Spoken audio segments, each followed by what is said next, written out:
What is up, everybody? Long time no pee. Thank you for checking out the Pat Out of Hell podcast. I am your host, Patrick Christopher. It's been a while, and so I thought I'd just pop on and do a little short episode, a mini episode, if you will, a solo episode. It's been a while since I did one of these, man. I've just to be honest, man, I haven't really been in the mood to do the Pat Out of Hell. I tried doing it a couple times with a couple of guests, and then the schedule just schedule just didn't line up, and I just kept pushing it back, pushing it back. Well, first, what happened? What happened was I got COVID.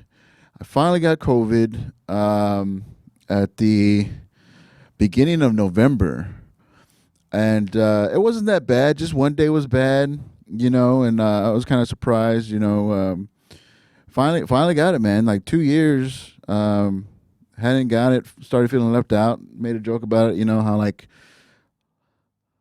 everybody around me had got COVID, some twice and survived, and I haven't got it yet, and I feel left out as if well, I'm just telling you the whole joke. It's like when you're a little girl and all your girlfriends get their period and you haven't got it yet, you start feeling left out. I assume that's what it feels like. That's what the joke was. But I got my period. Got my period finally and survived. It wasn't that bad. It was sad, more sad than anything, but the COVID itself wasn't bad because by now it's been stepped on and with the vaccine and blah blah blah, all that stuff. So it wasn't as bad as I thought it would be, or as it was like earlier on, But and so just bouncing back from that, man. It's been kind of hard to be motivated. I'm tired. I'm more tired a lot. I don't know if that has anything to do with COVID or just old age or just the weather. I mean, it's just a weird time for me, dude. And then just trying to balance doing the podcast studio, doing Duderman Homie Bro, producing other people's podcasts, opening up the studio so people could do their podcast, and then on top of that, comedy. Trying to stay busy with comedy, and then my work life and my home life and all that stuff, man. There's times where you feel like, man, I got all the time in the world. I have so much available time. I got nothing to do. I should start doing stuff. And then you start doing stuff and then you just man, I don't have time for all this. I don't have time to keep doing all this. I need a fucking break. And it's just you do too much, you don't do enough, and then you don't do enough, you do too much. And it's the whole balance thing and stuff.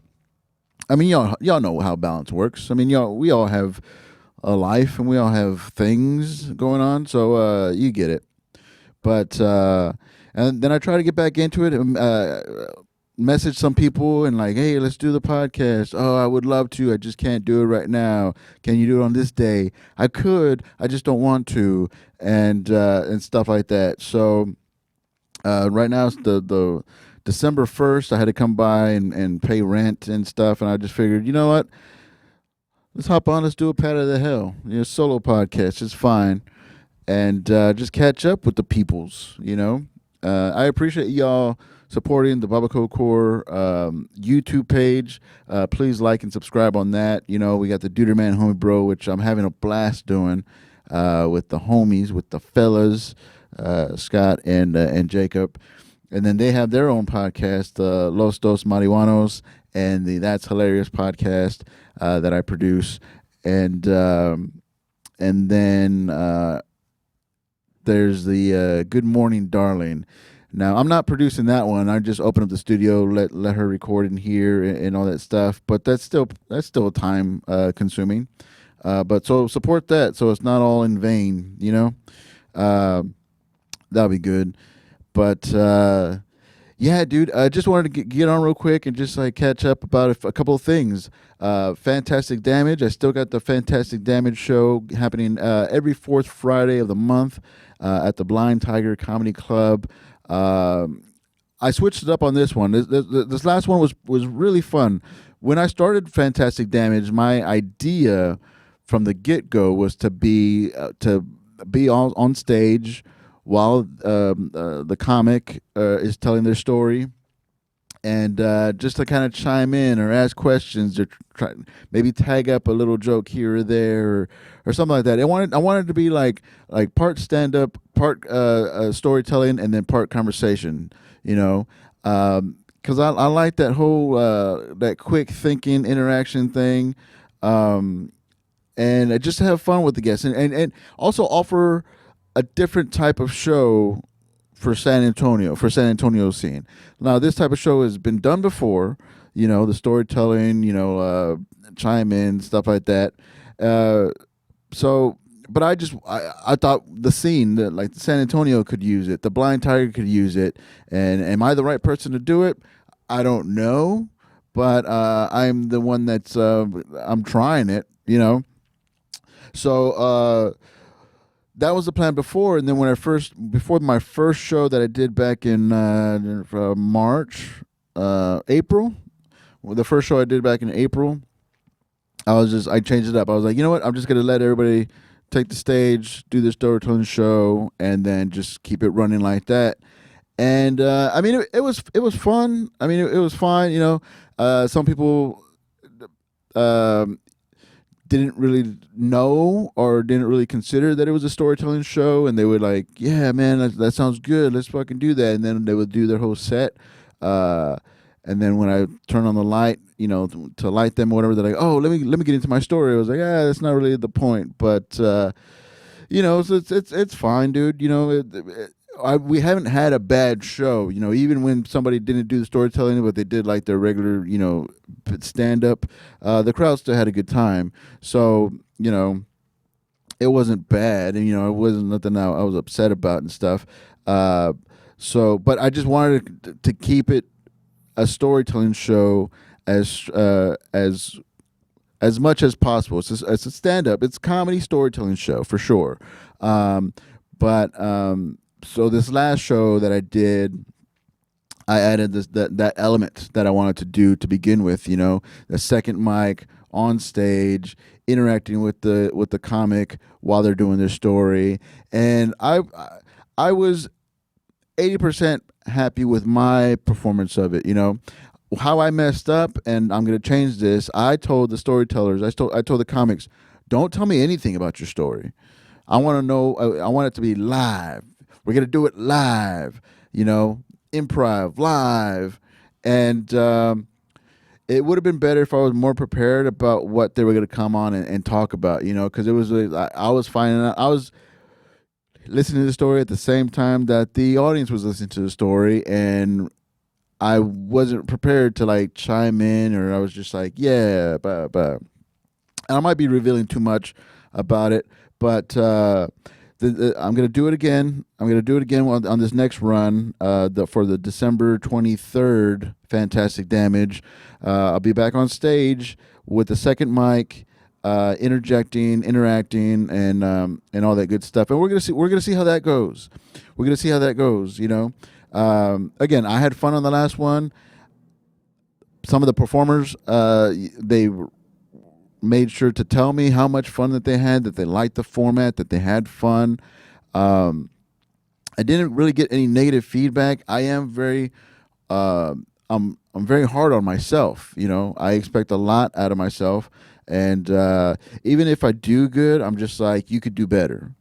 And I like that about how I do this thing with the whole comedy thing. I never say, oh, I fucking crushed, I fucking killed it. I always think I could do that better. I could do that better.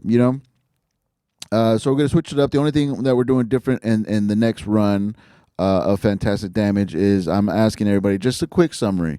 Just let me know a little bit of the information of what you're. You don't have to say the whole story. You don't have to say word for word. Just tell me a little bit about what you're going to talk about, so I'm kind of like prepared about where you're going with everything. So we're gonna run it again, December 23rd.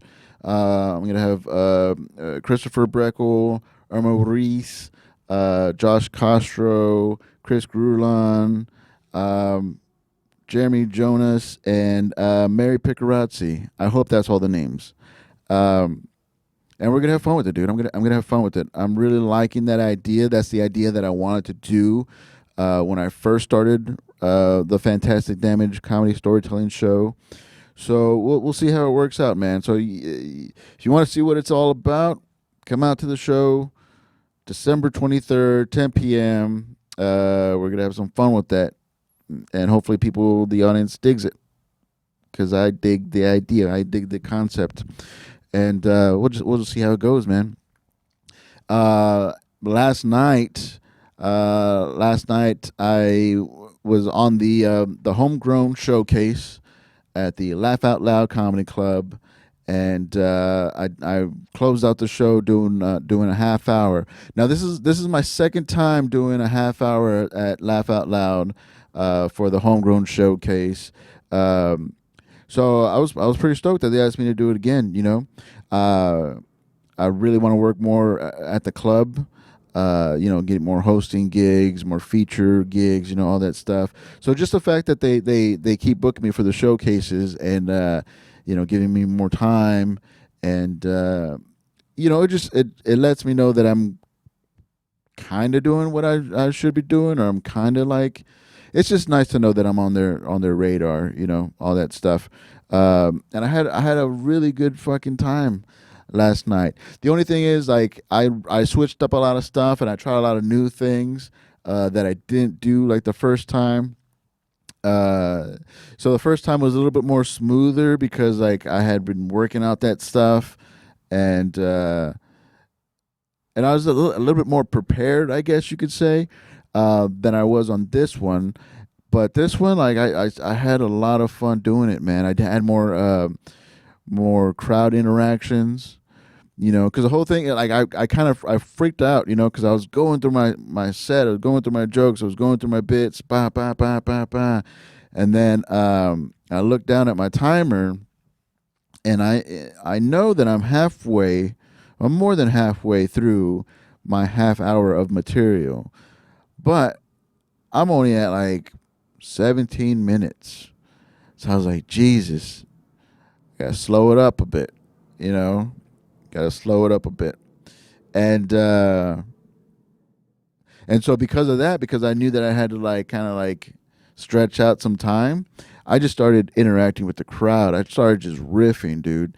And good thing, bad thing about that is, like, when I get too excited, I start mumbling more, and I start, like, mixing my words. Like, I have this one talent where I can make one sentence one long word, And I think in my mind, I was like, yeah, that made sense.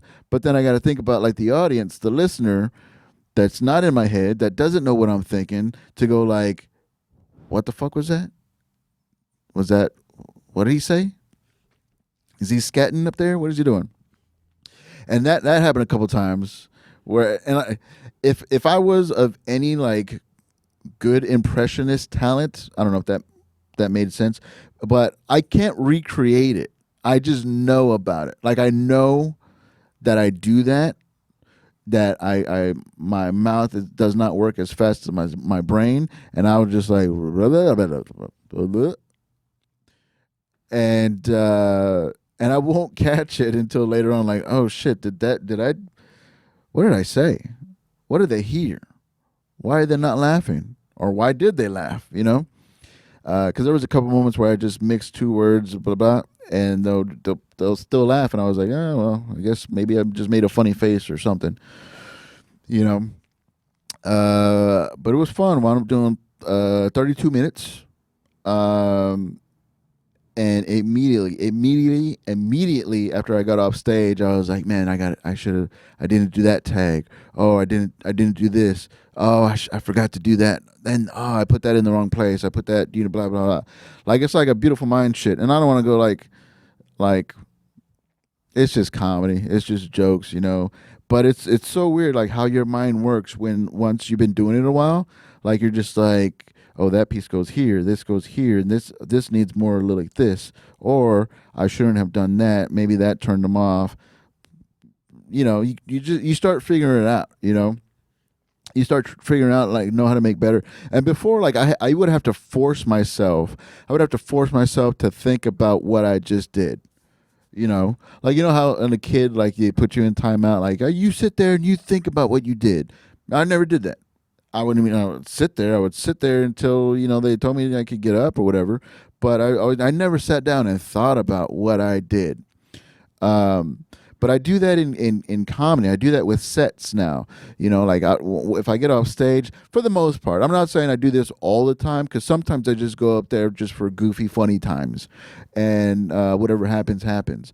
But for shows, for serious stuff, I go back and I listen to the recording, and I'll just go like, oh, I thought I did this, but I did that. Or that didn't hit as hard as I thought it would because I forgot that part. You got to put that part in there. You cannot forget that part. And it's so fun. It's so fun to have, like, because I'm not really good at puzzles. I'm not really good at like there'll be times where I get into like a phase or something where I love doing puzzles. There was a while where I was like really hardcore into Sudoku, and I was doing Sudoku for like an hour, 2 hours a day for a moment. I haven't done Sudoku in fucking months, but there was a while where I was like, the Sudoku was life, you know. And I need to get back into that, man, because like now, anytime like I just look at my phone, I just go to like the social media and stuff, and I'm not doing nothing. I need to get back into Sudoku, because this is like comedy Sudoku, you know. What I'm trying to explain, and yeah, dude. So I had a good time doing that, kind of feeling like rejuvenated, and in comedy, because there's times, I'm not gonna lie, there's times where like I'll get off of stage, or I'll get up from a show or a mic or something, and I just hardcore doubt myself, you know, like, why are you doing this, dude? Like, you could have been anywhere. You could have been hanging out with your family. You could have been hanging out with your friends. You could have been doing something else. But after nights like last night at LOL, I'm just like, man, that's why you spend so much time doing this, you know? And it sucks because, like, I mean, I've talked about this before. It sucks because, like, you lose you lose time with family, and you lose time with friends, and then, you know, but you get better at something that you're working on. So there's a payoff, but at what cost, you know? And I'm sorry to say, but like after nights like last night, it's like, oh, now it all makes sense. You know, it was all worth it. You know. Anyway, I don't know what's.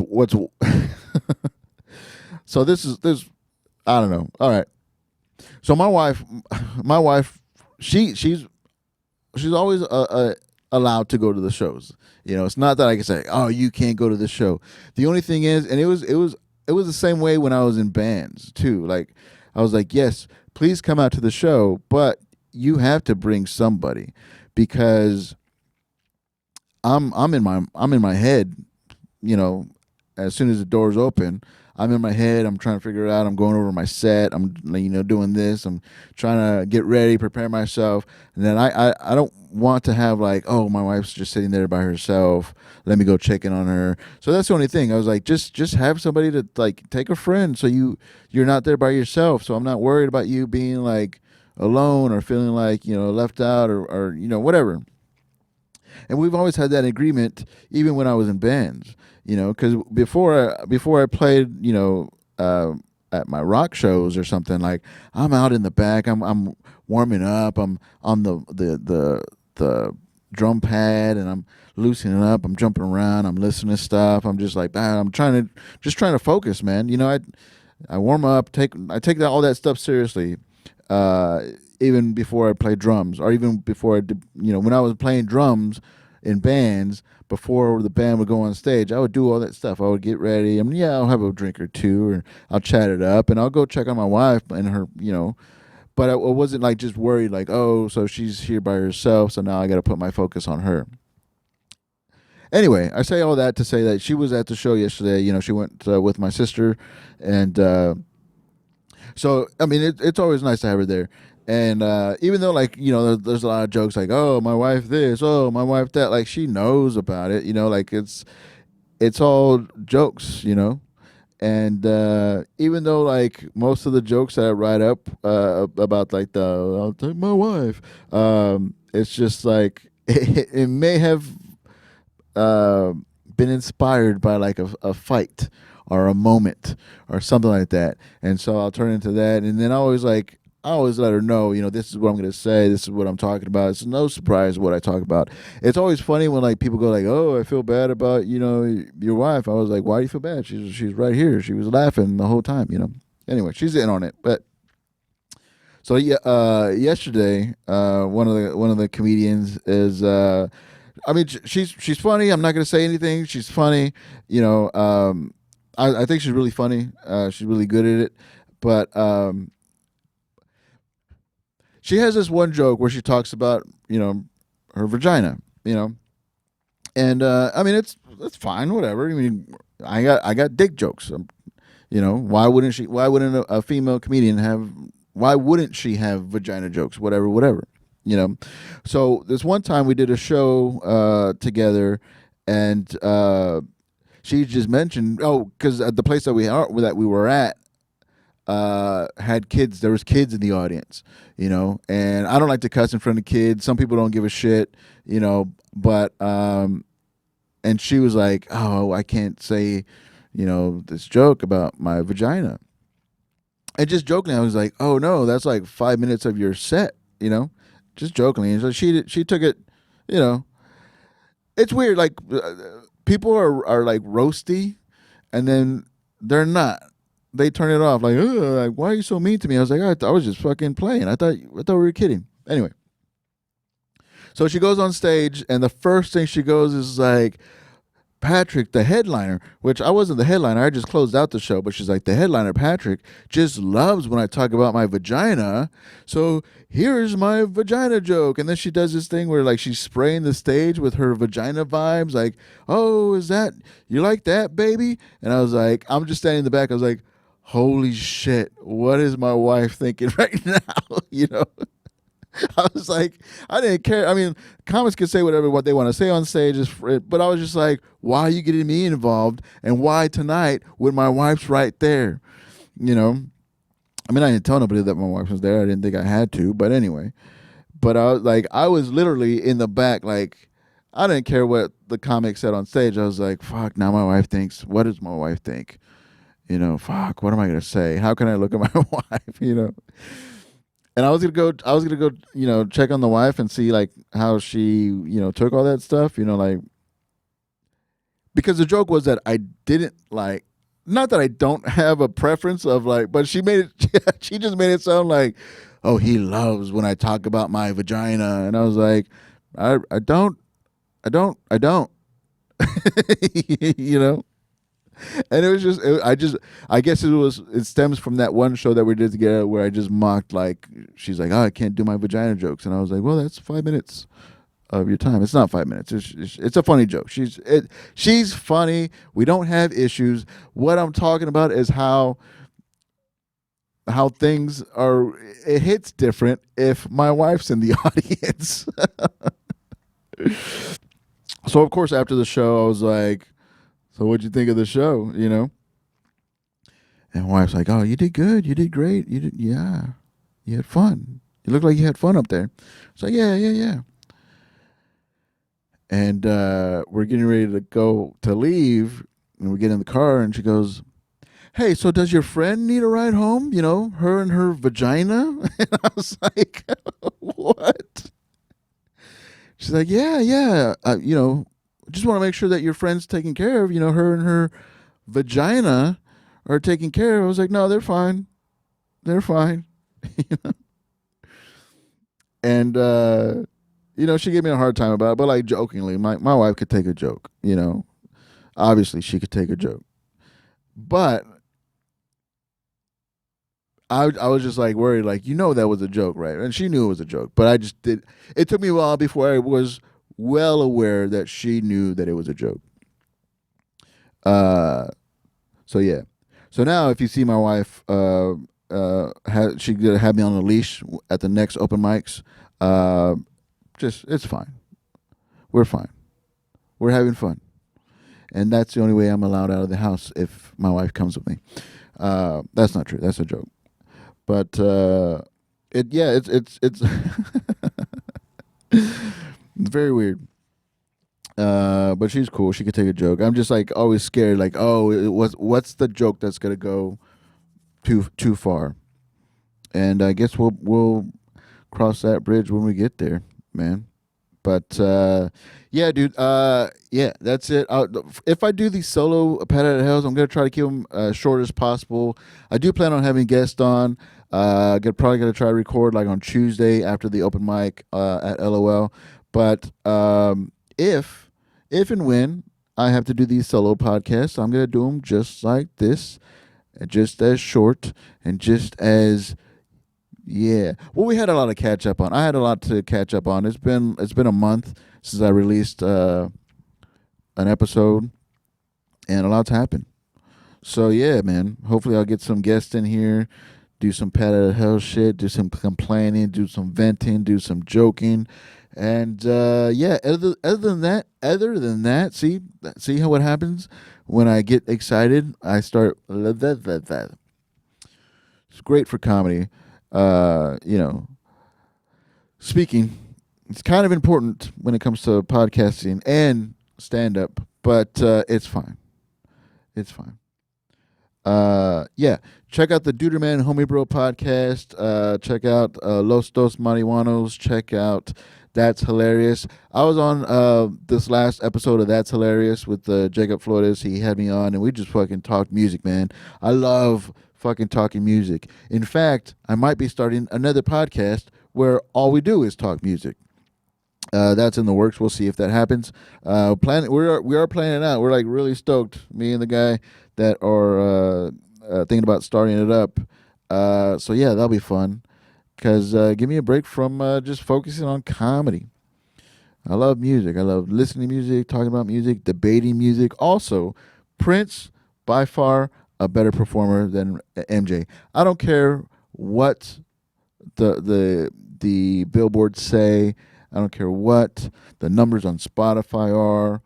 To me, Prince outperforms Michael Jackson all day, every day. Well, not anymore, but back in the day, all day, every day. But yeah, dude. Twitter and Instagram at your homie Pat. BabaCodeCore.com. And yeah, just stay tuned to the Twitter and Instagram for any updated shows. Yeah, dude. Thank you very much for listening and or watching the Pat Out of Hell podcast. I do appreciate it.